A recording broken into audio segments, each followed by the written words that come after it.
ஆச்சி மசாலா. எந்த சமையலும் ருசி தேடும் ரகசியம். 20 ரூபாய். Kovai Swadeshi expo and food carnival 2026 Kongu மண்டலமே அதிர காத்திருக்கும் பெருநிகழ்வு. பங்கேற்பாளர்கள் நிதியமைச்சர் மாண்புமிகு திருமதி நிர்மலா சீதாராமன், மத்திய வர்த்தக மற்றும் தொழில்துறை அமைச்சர் மாண்புமிகு திரு பியூஷ் கோயல், தமிழ்நாட்டின் சிறு குறு மற்றும் நடுத்தர தொழில்துறை அமைச்சர் மாண்புமிகு திரு மதன் ராஜா. நாள் ஆகஸ்ட் 8, 9, 10. இடம் கோவை ரத்தினம் கிராண்ட்ஸ் ஹால், பொள்ளாச்சி சாலை, கோயம்புத்தூர். அனுமதி இலவசம். ஹாலிடேஸ்னாலே அது நம்ம GT ஹாலிடேஸ் தான்.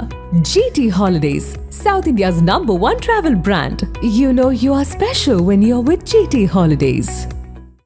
இன்றைக்கு மரியாதைக்குரிய திரு கே வெங்கடேசன் அவர்கள் வன்னியர் கூட்டமைப்பினுடைய பொதுச் செயலாளர், அகில இந்திய பாட்டாளி மக்கள் கட்சியினுடைய துணைத் தலைவர்.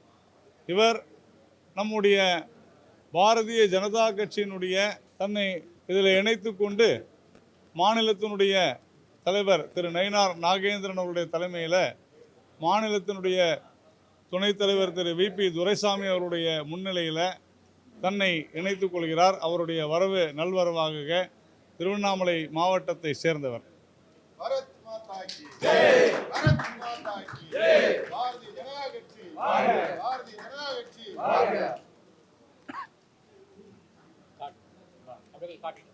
கட்சியினுடைய உறுப்பினர் அடையாள அட்டையை அவர் பெற்றுக்கொள்கிறார் மாநில தலைவரிடம். வேளாண் துறையினுடைய பட்ஜெட் இன்னைக்கு தாக்கல் பண்ணியிருக்கிறாங்க.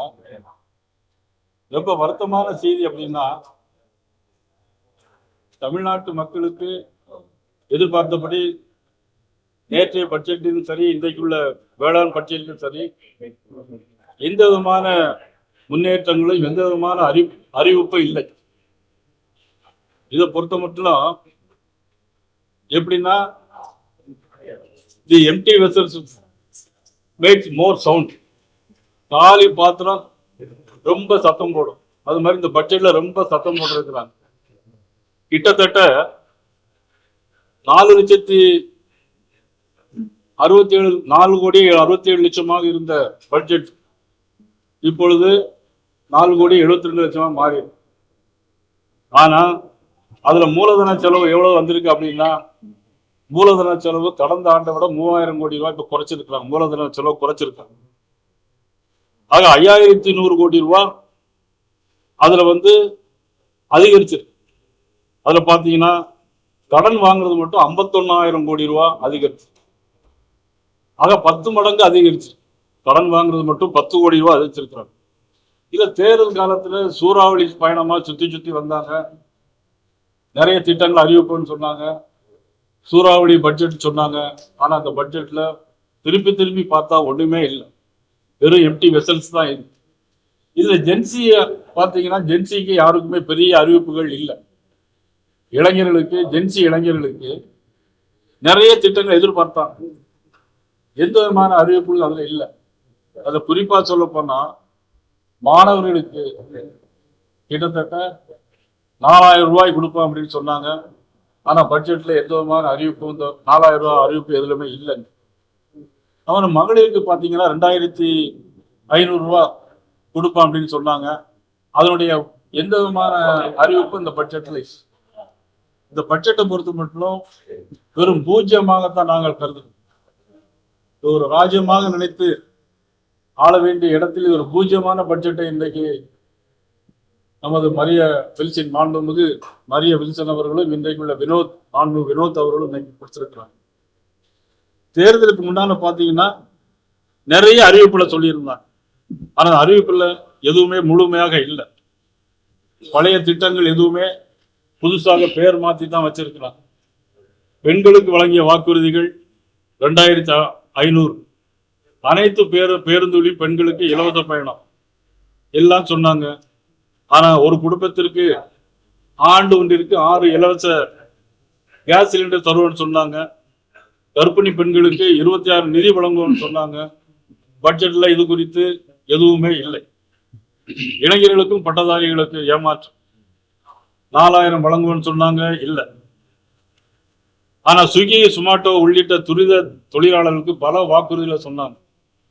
தமிழ்நாட்டுல நிறைய இப்ப பாத்தீங்கன்னா எல்லாருமே இன்னைக்கு ஸ்விக்கி, சுமோட்டோ தான். இன்னைக்கு யாரும் வீட்டுல வேலை செய்யறது இன்னும் இல்லையோ, ஆர்டர் கொடுத்து வர்றதுதான் இன்னைக்கு அதிகமா இருக்கு. அந்த தொழிலாளர்களுக்கு என்ன பண்ணாங்கன்னா 10 லட்சம் ரூபாய், அந்த தொழிலாளர்களுக்கு 10 லட்சம் ரூபாய் விபத்து காப்பீடு தருவோம்னு சொன்னாங்க. அது குறித்து எதுவுமே இல்லை. இன்சூரன்ஸ் தரேன்னு சொன்னாங்க, இல்லை. உங்களை நம்பி வாக்களித்த ஜென்சி இளைஞர்களுக்கு இந்த பட்ஜெட்ல எதுவுமே இல்லை. அவர்களுக்கான சமூக பாதுகாப்பு தருவோம்னு சொன்னாங்க, இல்லை. காப்பீடு தருவோம்னு சொன்னாங்க, இல்லை. நல வாரியம் அமைப்போம்னு சொன்னாங்க, இல்லை. வருமானத்திற்கு அதிகமாக பாதுகாப்பு தருவோம்னு சொன்னாங்க, அதுவும் இந்த பட்ஜெட்ல எதுவுமே இல்லை. சரி, விவசாயிகளுக்கு வழங்கிய வாக்குறுதிகள் இன்னைக்கு விவசாய பட்ஜெட் கிட்டத்தட்ட என்னாச்சு? 8132 கோடி ரூபாய் இருந்த விவசாய பட்ஜெட் இன்னைக்கு 7432 கோடி ரூபாய் வந்துருக்கு. விவசாயிகளுக்கு 700 கோடி ரூபாய் இன்னைக்கு பட்ஜெட்ல குறைச்சிருக்கான். அப்படின்னா இந்த விவசாயத்தை நம்பி இருக்கக்கூடியவங்க விவசாயத்தை மேம்படுத்துவதற்கு நம்ம நாடு விவசாயத்தை நம்பி இருக்கக்கூடிய நாடு. ஆக விவசாயிக்கு 200 கோடி ரூபாய் குறைத்திருப்பது உண்மையிலே வருந்தத்தக்கது, அது கண்டிக்கத்தகுந்தது. மொத்த விவசாயிகளுக்கு பார்த்தீங்கன்னா இதுல 15,000 ரூபாய் நிதி வழங்குவோம்னு சொன்னாங்க. ஆனா பட்ஜெட்ல அதை பத்தி எதுவுமே இல்லை. சிறு குறு மற்றும் நடுத்தர தொழிலாளர்களுக்கு பார்த்தீங்கன்னா இன்னைக்கு நாட்டினுடைய முதுகெலும்பா இருக்கக்கூடிய சிறு குறு தொழிலாளர்களுக்கு, நெருக்கடியில் இருக்கக்கூடிய நிறுவனங்களுக்கு 15,000 கோடி மறுமலர்ச்சி நிதி உருவாக்கி 4% வட்டியில கடன் வழங்குவோம்னு சொன்னாங்க. எந்த விதமான அறிவிப்பு இந்த பட்ஜெட்ல எந்த விதமான அறிவிப்பு இல்லை. அவ்வளவு கட்டணம் குறைப்போம்னு சொன்னாங்க. அரசு கொள்முதலில் குறைந்தது 40%. சிறு குறு தொழில் தமிழ்நாட்டை சேர்ந்த நிறுவனங்களுக்கு வழங்குவோம்னு சொன்னாங்க. அது இந்த பட்ஜெட்ல இல்லை. அதற்கான கட்டாய கொள்முதல் அறிவிப்புன்னு சொன்னாங்க. அதுவும் இங்க எங்குமே இல்லை. ஊரக வேலைவாய்ப்பு திட்டத்தை பொறுத்த மட்டும் இது உண்மையிலே பெரிய வேடிக்கையான விஷயம். இது பட்ஜெட்டை தெரிஞ்சு போட்டிருக்காங்களா தெரியாம போட்டிருக்காங்களா தெரியல. அதான் நமது பிபிஏ ராம்ஜி திட்டம்னு ஒரு திட்டம், மத்திய அரசுடைய திட்டத்துல 60% பங்களிப்புல மத்திய அரசு கிட்டத்தட்ட மத்திய அரசு 7,500 கோடி ரூபாய் கொடுக்கும். மத்திய அரசு 124 நாள் வேலை திட்டம் தான் அறிவிச்சிருந்தாங்க. ஆனா இவங்க ஆட்சிக்கு வருவதற்கு முன்னாடி அந்த அறிவிப்புல 25 நாளுங்கிறத கூட்டி 150 நாளா போட்டிருந்தாங்க. ஆனா 18,500 கோடி ரூபாய் மொத்தம். இதை வச்சு பாத்தீங்கன்னா இதுல கிட்டத்தட்ட பாதி நாள் தான், ஒரு நாளைக்கு 100 கோடி ரூபாய் செலவாகும். ஆக கிட்டத்தட்ட 60% இது வேலை நாட்கள் குறையும். அது எவ்வளவு ஏமாற்றம் இருக்குன்னு பார்க்கணும். ஆக மத்திய அரசு 125 நாளை 150 நாளா ஆக்கி அதனுடைய பங்களிப்பு 7,500 கோடியா கொடுத்தாச்சு. இவங்க 5,000 கோடி ரூபாய் போட்டு 12,500 கோடியா அதை கொடுக்கணும். ஆனா அதுக்கு பதிலா இவங்க என்னன்னா 150 நாள் அப்படின்னு சொல்லிட்டு பேரை வேற மாத்திருக்காங்க. வெற்றி அப்படின்னு பேரை வேற மாத்தி, பேரை மாத்துறதுல கூட எங்களுக்கு ஆட்சேபனை இல்லை. ஆனா மத்திய அரசு கொடுத்த பணத்தை அப்படியே கொடுத்து 150 நாள் மக்களை ஏமாத்துற வேலை தான் இந்த பட்ஜெட்ல. ஒரு ஏமாற்றமான பட்ஜெட்டா தான் இந்த பட்ஜெட் நாங்க நினைக்கிறோம். அது நிச்சயமாக அவருக்கு கொடுக்க முடியாத ஒரு ஏமாற்றத்தை இன்னைக்கு சொல்லி இருக்கிறார். அதே போல சில விஷயங்கள் இருக்கு. மக்களுக்கான நல்ல திட்டம் எது கொடுத்தாலும் நமக்கு அதுல வரவேற்காத, நமக்கு அதுல ஒண்ணும் தவறு இல்லை. மத்திய அரசு ரூப்டாப் சோலார் திட்டத்திற்கு மத்திய அரசு 78,000 கோடி ரூபாய் யார் கொடுக்குறாங்க? மத்திய அரசு கொடுக்குறாங்க 78,000 கோடி. எல்லா வீடுகள்லயும் ரூப்டாப் சோலார்லாம் போடுவது. ஆனா பாத்தீங்கன்னா மாநில அரசு 78,000 ரூபாய் கொடுக்குறாங்க. மாநில அரசு 22,000 1 லட்சம் ரூபாய் இது கொடுக்குறாங்க. 22,000 கூட போட்டிருக்காங்க. ஆனா 78,000 மத்திய அரசு கொடுக்கு. அதே மாதிரி ஜல்ஜீவன் திட்டம் ஏற்கனவே மத்திய அரசு பாரத நரேந்திர மோடி அவர்கள் மத்திய அரசுல ஜல்ஜீவன் திட்டத்தை கொண்டு வந்திருக்காங்க. அதை முழுமையா நிறைவேற்றணும். அந்த மாதிரி ஆயுஷ்மான் பாரத் திட்டம் மத்திய அரசு கொண்டு வந்த இன்சூரன்ஸ் ஸ்கீம், எல்லா மக்களுக்கும் மத்திய அரசு கொண்டு வந்த அந்த திட்டத்தை நிறைவேற்றும் சொல்லியிருக்கிறாங்க. அது நாங்க உண்மையிலேயே வரவேற்கிறோம். அதே மாதிரி அண்ணன் சீர் முன்னால முன்னாள் முதலமைச்சர் மாண்புமிகு ஜெயலலிதா அம்மா அவர்கள் எல்லாம் தாலிக்கு தங்கம் கொடுத்தாங்க. ஆனா தாலிக்கு தங்கம் எல்லாருக்குமே கொடுத்தாங்க. ஆனா இந்த பட்ஜெட்ல எத்தனை பேர் கொடுக்க போறோம் அவங்க சொல்லல. 812 கோடி ரூபாய் ஒதுக்கி இருக்கிறாங்க. 812 கோடி ரூபாய் ஒதுக்குனா எவ்வளவு பேருக்கு கொடுக்க முடியும்? அது மட்டும் பட்ஜெட்ல பாத்தீங்கன்னா இன்னைக்கு ஒரு பவுன் பாத்தீங்கன்னா இன்னைக்கு 1,00,000 நம்ம பில்லெல்லாம் ஜிஎஸ்டி போட்டு வாங்கும்போது 1,20,000 வந்துடும். அப்ப எவ்வளவு பேர் கொடுக்க போறீங்க அப்படிங்கிறது அதுல திட்டமே இல்லை. எவ்வளவு நமக்கு பணம் ஒதுக்க போறீங்க அப்படின்னா 812 கோடி தான் ஒதுக்கி. இப்படி பார்த்தா மொத்தத்துல ஒரு 40,000 50,000 பேருக்கு தான் கொடுக்க முடியும். ஆனா தாலிக்கு தங்க எல்லாருக்கும் கொடுக்கணும்னு சொல்லி இருந்தான். அதே மாதிரி அடுத்தால பாத்தீங்கன்னா ஆன்மீக பயணங்கள்ல ஹஜ் பயணத்திற்கு 35,000 ரூபாய் ஒதுக்கி இருக்கிறார். அதை நிச்சயமா நாங்க வரவேற்பு கொடுக்கறதுல தவறு இல்லை, எல்லாரும் கொடுக்கலாம். ஆனா அதே மாதிரி உங்களுடைய தேர்தல் அறிக்கையில் நீங்க என்ன சொல்லியிருந்தீங்கன்னா, அறுபடை வீடுகளுக்கு செல்லும் பக்தர்களுக்கு உதவி தாரன்னு சொல்லியிருந்தாங்க. திவ்ய தேச யாத்திரை நவதிருப்பதியில் 108 திவ்ய தேசம், அந்த யாத்திரைக்கு எந்த விதமான அறிவிப்பு இல்லை. சைவ திருத்தல பயணத்திற்கு உதவி செய்யறோம்னு அவங்களுடைய தேர்தல் அறிக்கையில சொல்லியிருந்தாங்க, அதை செய்யல.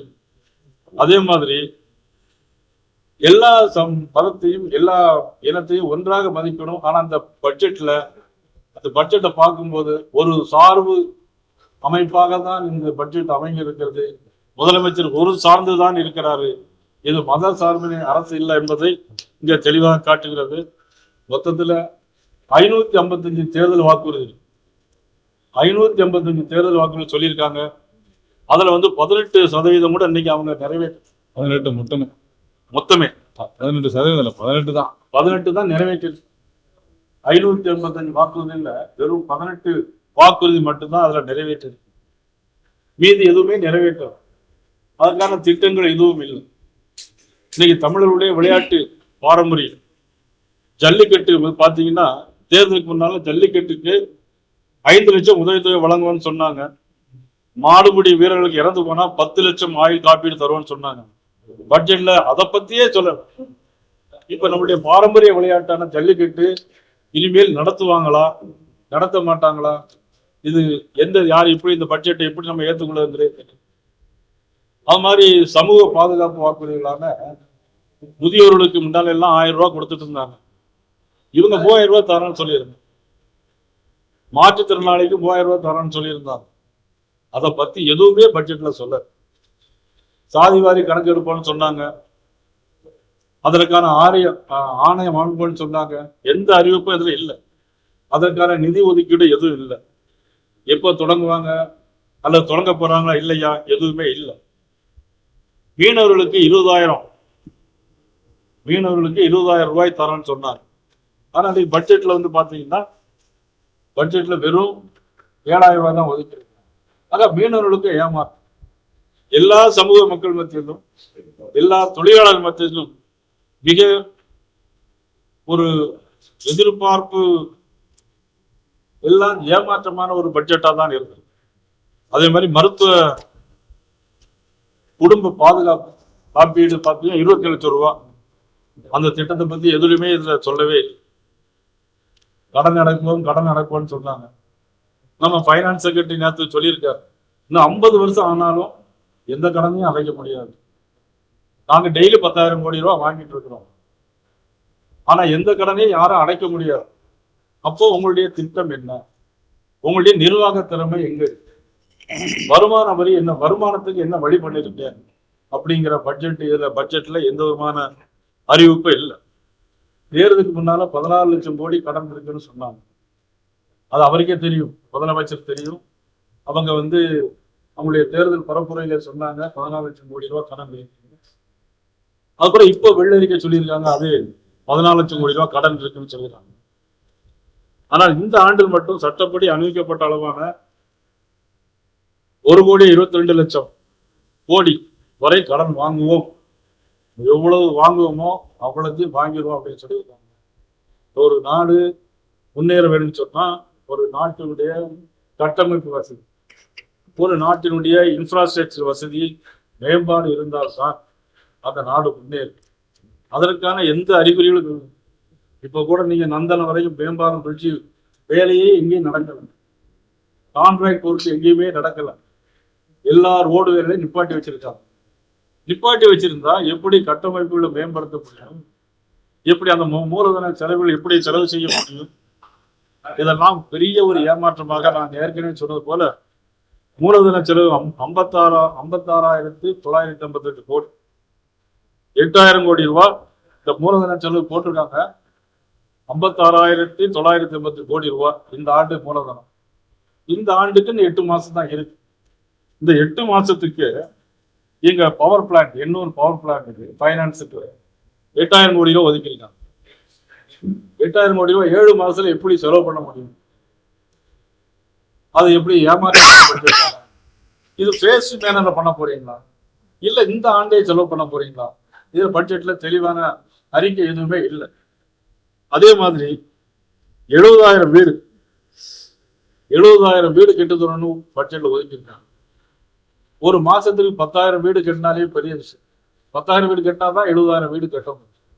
ஆக எப்படி கட்ட போறோம்? எவ்வளவு நிதி ஒதுக்கீடு, அந்த திட்டம் எவ்வளவு, அதற்கான அளவீடு என்ன, அதெல்லாம் அவங்க சொல்லல.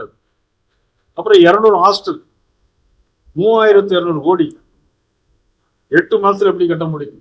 200 ஹாஸ்டல் 3,200 கோடி, 200 ஹாஸ்டல் 3,000 அவ்வளவு அமௌண்ட் தேவைப்படுமா?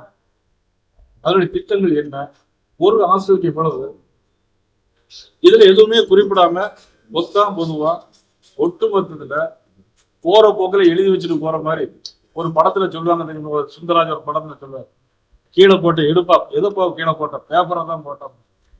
அது மாதிரி இங்க பட்ஜெட்டை தான் கீழே போட்டிருக்காங்க. ஆனா நடைமுறைக்கு இது சாத்தியப்படுமா என்பது அது கேள்விக்குறியாத்தான் இருக்கு. எதுவுமே சாத்தியக்கூறு கிடையாது. ஆக இவ்வளவு தூரம் ஒரு மோசமான பட்ஜெட்டை இதுவரைக்கும் தமிழ்நாடு அரசாங்கம் பார்த்தது இல்லை. ரோடு இன்ஃப்ராஸ்ட்ரக்சருக்கு 9,300 கோடி ரூபாய் ஒதுக்கியிருக்காங்க. ஏற்கனவே நடந்திருக்கக்கூடிய வேலைகளை இப்ப நிறுத்தி வச்சிருக்காங்க. நிறுத்தி வச்ச பிறகு இப்ப செலவு பண்றதுக்கு 9,300 கோடி ரூபாய்னா இவங்க எப்படி பண்ணுவாங்க என்பதுதான் இதுல நம்மளுக்கு கேட்க வேண்டிய ஒரு கேள்வியா இருக்கு. இது வெள்ளை அறிக்கை இல்லை, இது பட்ஜெட் ஒரு வெள்ளை அறிக்கை தாக்கல் பண்ண வந்தாங்க. உண்மையிலே ஒரு கருப்பு அறிக்கையா தான் நாங்கள் இதை பார்க்கணும். இவ்வளவு மோசமான பட்ஜெட் தாக்கல் பண்ணியிருக்காங்க. என்னை பொறுத்தவரையில இது ஒரு ஏமாற்றமான பட்ஜெட். இந்த பட்ஜெட்ல ஒண்ணுமே இல்லை, அவ்வளவுதான். வழக்கமா இந்த மாதிரி பட்ஜெட் பார்க்கறதுக்கு விதவிதமான மத அடையாளங்களும் சேர்க்க மாட்டாங்க. ஆனால் இம்முறை இந்த பட்ஜெட் தாக்கல் செய்வதற்காக இது திருப்பதி கோவில் ஏற்பட்டது. ஒரு நேரம் தாக்கல் செய்வது ஜெபமாலை, ரோச ஜெபமாலைய அமைச்சு கருத்து என்ன? அதாவது அவரவர்கள் மதத்தை வழிபடுவது தவறு கிடையாது. அதற்கான அடையாளங்களை பொது இடத்தில் கொண்டு வரக்கூடாது. இந்த அரசாங்கம் பொறுப்பேற்ற உடனேயே நமது சபாநாயகர் அவர்கள், எங்க அப்பா நாங்க சர்ச்சுக்கு போனோம், எங்க அப்பாவை சிலுவை வச்சோம், அதெல்லாம் ஒன்றும் தவறு இல்லை, யாரும் போகலாம். நானும் எல்லா இடமும் போயிருக்கேன். புனித தலங்களுக்கான எல்லா இடங்களுக்கும் நான் போயிருக்கேன். நோவமலை, சீனாமலை, ஈஜிப்ட், இஸ்ரேல் எல்லா இடத்துக்கும் நான் போயிருக்கேன். Sea of Galileo, Red Sea, Dead Sea, இதெல்லாம் கிறிஸ்தவருடைய புனித தலம் நானும் போயிருக்கேன். இன்னும் மெக்காவிலிருந்து மதீனாவிலிருந்து மெக்காவுக்கு போறக்கூடிய ஒரு இடம் இருக்கு, அதற்கெல்லாம் கூட நான் போயிருக்கேன். எல்லா மதங்களிலும் அவரவர் வழிபடுவது என்பதில் எந்த விதமான தவறு. அந்த அடையாளங்களை பொது இடத்தில் காட்டும் போது அவர்கள் ஒரு சார்பாக இருக்கிறார்கள் என்பதை தான் காட்டும். அதனுடைய அடிப்படையில தான் முதலமைச்சர் முதல் முறையா தன்னுடைய அறிக்கையில வாசிக்கும் போது நிறைய பேர் சொல்றாங்க இது சிறுபான்மையினர் அரசு. ஆம், இது சிறுபான்மையினர் அரசு தான் அப்படின்னு முதலமைச்சரே பேசுறாரு. அப்படிங்கும்போது எங்களுக்கு அதுல சந்தேகம், இவர் ஒரு மதம் சார்ந்து இருக்கிறாரோ அப்படிங்கிற ஒரு எண்ணம் எனக்கு மட்டும் இல்லை, எல்லோருக்குமே வரும். உங்களுக்கும் வரும், அவர்களுக்கும் வரும், நம்ம அண்ணன் துரைசாமி அண்ணனுக்கு வரும், நம்ம திருப்பதி அண்ணன் நாராயணனுக்கு வரும், எல்லாருக்கும் வரும். யாராக இருந்தாலும் வருவது. அதுல இப்போ 30,000 ரூபாய் ஒதுக்கி கொடுத்துருக்காங்க, வரவேற்கிறோம், தப்பு இல்லை. ஆனா நம்ம தேர்தல் அறிக்கையில் நீங்க என்ன சொன்னீங்க அப்படின்னா, தேர்தல் அறிக்கையில நீங்க அறுபடை வீடுகளுக்கு போக உதவி செய்வோம், 108 திவ்ய தேசங்களுக்கு போறதுக்கு உதவி சொன்னீங்க. அதை மென்ஷன் பண்ணல. ஒரு இடத்துக்கு மென்ஷன் பண்ணாம ஒரு இடத்துக்கு மட்டும் நிதி ஒதுக்கு ஒரு சார்பாக இருக்கு. அதாவது கடந்த ஆண்டு பள்ளி கல்வித்துறை மட்டும் 46,000 கோடி ரூபாய் ஒதுக்கு. இந்த ஆண்டு வெறும் 44,000 கோடி, 2,000 கோடி ரூபாய். கல்வி என்பது மிக முக்கியம். அதனால தான் நான் சொன்னேன், ஜென்சி அவர்களுக்கு எந்த விதமான அறிவிப்பும் சொல்லி விளையாட்டுத்துறையில் ஏதோ கூடுதலாக கொஞ்சம் ஒதுக்கி வாங்கியிருக்கிறதாக சொல்றாங்க. ஆனா ஜென்சிகளுக்கு நீங்க என்ன பண்ணீங்க? வாக்களித்த மக்களுக்கு, இளைஞர்களுக்கு, மாணவர்களுக்கு நீங்க என்ன பண்ணிருக்கீங்க? விவசாயிகளுக்கு என்ன பண்ணுங்க? இதுதான். அது விவசாயத்தை பற்றி பார்த்தீங்கன்னா இன்னைக்கு மின்சாரத்துல இலவச மின்சாரத்துக்கு 500 கோடி ரூபாய் குறைச்சிருக்காங்க. இலவச மின்சாரத்துக்கு விவசாயிகளுக்கு 500 கோடி ரூபாய் குறைச்சி இருக்கிறபடியே நீங்க குறைச்சிக்கிறது ஏன்? அப்போ விவசாயிகளுக்கு நீங்க நன்மை செய்ய இல்லையா? இந்த அரசாங்கம் விவசாயிகள் மீது கரிசனை காட்டுறது இல்லையா? Right, thank you.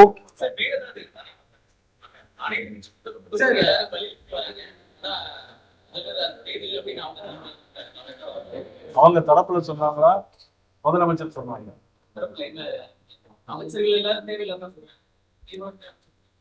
அதாவது பழைய காலத்துக்கு பழமொழி ஊர் கூடி தான் தேர் எடுக்கணும். தனி மரம் தோப்பாக, பல மரங்கள் தான் தோப்பாகும். ஊர் கூடி தேர் எடுக்குன்னு சொல்லியிருக்காங்க. ஒரு நாட்டினுடைய பிரச்சனைன்னு வரும்போது அங்கீகரிக்கப்பட்ட எல்லா கட்சிகளையும் கூட்டிட்டு போய் பேசினா நல்லது. அல்லது இவரே போன்ல பேசலாம். ஏன்னா இதுகிட்ட 2 காங்கிரஸ் கட்சி கூட்டணி இருக்கிறாங்க. நான் பல தடவை பல பேட்டி கொடுத்திருக்கேன். கர்நாடக முதலமைச்சர் இருக்கிற திரு சிவகுமார் அவர்கள் காங்கிரஸ் கட்சியை சேர்ந்திருக்கிறார். காங்கிரஸ் கட்சியுடைய தலைவர் மதிப்புக்குரிய ராகுல் காந்திகிட்ட சொல்லியோ அல்லது சிவகுமார்கிட்ட போன்ல பேசியோ அவங்க தண்ணீர் திறந்து விட்டுருக்கலாம். ஆனா தண்ணீர் திறந்து விடுவதற்கு கர்நாடக அரசு மறுக்கிறது. ஆனா காவிரி மேலாண்மை ஆணையத்திற்கு முழு அதிகாரம் இருக்கு. கர்நாடக மாநிலத்தில் தண்ணீர் கூட இருக்கலாம். நான் கூட கர்நாடக முதல்வருக்கு கடிதம் எழுதியிருக்கிறேன். இரு மாநிலங்கள் மக்களுடைய பிரச்சனை என்பது குடிநீர் பிரச்சனையா இருந்தாலும் வாழ்வாதார பிரச்சனை இரு மாநில மக்களுக்கும் ஒரே மாதிரி தான் நான் பார்க்கணும். அதுல பாத்தீங்கன்னா மேலாண்மை ஆணையம் என்ன சொல்லியிருக்கு? வறட்சி காலங்களில் இருக்கிற நதியை நீரை பங்கிட வேண்டும். அந்த அளவை கர்நாடக அரசு உறுதி செய்து நடைமுறைப்படுத்த வேண்டும். இதுதான் நம்ம நடைமுறையில் வழக்கம். அதனுடைய அடிப்படையில 4.5 டிஎம்சி தண்ணி நமக்கு திறந்து விட்டு இருக்கணும் மழை வருவதற்கு முன்னாள். ஆனா அவங்க திறந்து விட மறுத்தாங்க. வினாடிக்கு 3500 கண்ணாடி வச்சு 15 நாளைக்கு விட்டாதான் 4.5 டிஎம்சி தண்ணி நமக்கு வரும். ஆனா நியாயமா நமக்கு ஜூன் மாசம் 9 டிஎம்சி தண்ணி, ஜூலை மாசம் சேர்த்து 41 டிஎம்சி தண்ணி நமக்கு வேணும். ஆனா இன்னைக்கு 1.5 லட்சம் ஏக்கர் காவிரி டெல்டா, தஞ்சை டெல்டால 5.5 லட்சம் ஏக்கர் பயிருடைய இடத்துல 1.5 லட்சம் ஏக்கர் இன்னைக்கு நமக்கு விளைச்சல் கம்மியா இருக்கும். காங்கிரஸ் கட்சி இப்பெல்லாம் ஆட்சிக்கு வருவதோ கர்நாடகத்துல அப்பெல்லாம் நமக்கு இந்த பிரச்சனை இருந்துகிட்டு 2018 இருந்து 2023 வரைக்கும் அங்க பாஜக ஆட்சி இருக்கு. தண்ணீர் ஒழுங்கா வந்துச்சு. நம்மளுடைய துரதிர்ஷ்டம் என்னன்னா எப்படி காவிரியினுடைய உபரி நீரை தான் நாம் பெறக்கூடிய ஒரு சூழ்நிலை இதுவரைக்கும் வந்தது. அதற்கெல்லாம் ஒரு மாற்று யோசனைகள் வேண்டும். முல்லை பெரியார் அணையில நீர் நிரம்பிடும் வைக்கப்படாமல் இருக்கு. கேரளால விவசாயிகள் கஷ்டமாயிட்டு தமிழகத்திலையும் இந்த நீர் ஆதாரம் தமிழக அரசு நடவடிக்கை. அதாவது கேரள முதலமைச்சர், ஆந்திர முதலமைச்சர், கர்நாடக முதலமைச்சர் இவங்க எல்லாம் போய் கூட்டமா பேசுறாங்க. ஒண்ணு இவங்களை கூப்பிட்டுருக்கணும். இவங்களை அவங்க கூப்பிட்டாங்களா கூப்பிடலையா, நம்மளுடைய முதலமைச்சர் போய் கலந்துட்டாங்களா, கலந்து யோசிச்சாங்களா இல்லையாங்கிறது தெரியுது. அது அவங்க 3 பேர் கலந்து பேசலாம். நம்ம முதலமைச்சர் போய் பேசணுமா வேண்டாமா? நீங்க தான் நம்ம முதலமைச்சர்கிட்ட கேட்க ஏன் போகல அப்படின்னா நீங்க முதலமைச்சர்கிட்ட கேட்பீங்களா? முதலமைச்சர்கிட்ட கேட்பீங்களா? எப்படிங்க கொடுக்குறாரா? ஒரே நிமிஷம் கடிதம் கொண்டு வந்து தலைவர் ஏன்னா அது கொண்டு சொல்லுங்க. முதலமைச்சர் பதில் சொல்லணும், கேட்கணும். அதை நான் பார்க்கணும். கலசம் இன்றைக்கு உத்தரப்பிரதேச மாநிலத்தினுடைய சிரோன்மணி குரு ரவிதாஸ் அவர்கள் மிகப்பெரிய ஒரு மகான். அந்த மாநிலத்தில் மட்டுமல்ல உலகெங்கும் வாழும் அனைவருக்கும் மிக தாழ்த்தப்பட்ட சமூகத்தில் பிறந்து உலகத்தில் வாழும் அனைவருக்கும் வழிகாட்ட மகான் ரவிதாஸ் அவர்களுடைய ஊரில் இருந்து திருமண் எடுத்து வரப்பட்டு இந்தியாவுடைய எல்லா மாநிலங்களுக்கும் அனுப்பப்பட்டு தமிழகத்திற்கு இன்னைக்கு வருகை இருந்திருக்கிற அந்த திருமண் அதனை எங்களுடைய எல்லா மாவட்டங்களிலும் எடுத்து சென்று எல்லா இடங்களையும் போடுவதற்காக அதற்காக இன்றைக்கு திருமண் இன்றைக்கு வந்திருக்கிறது. எங்களுடைய அனைத்து மாவட்ட தலைவரும் அதை எடுத்து எல்லா மாவட்டங்களும் எடுத்து செல்கிறார்கள். ஸ்ரீ சிரோன்மணி குரு ரவிதாஸ் அவருடைய புகழ், அவருடைய எண்ணங்கள் எல்லா இடங்களிலும் பரவ வேண்டும். ஜாதி மதம் இல்லாத ஒரு மனிதராக எல்லோரும் வாழ வேண்டும் என்று வாழ்ந்து மறைந்த மகானை நிறைவு கூறுகிற வகையில் இந்த திருமண் இன்றைக்கு எல்லோருக்கும் இன்னைக்கு கொடுக்கப்படுகிறது.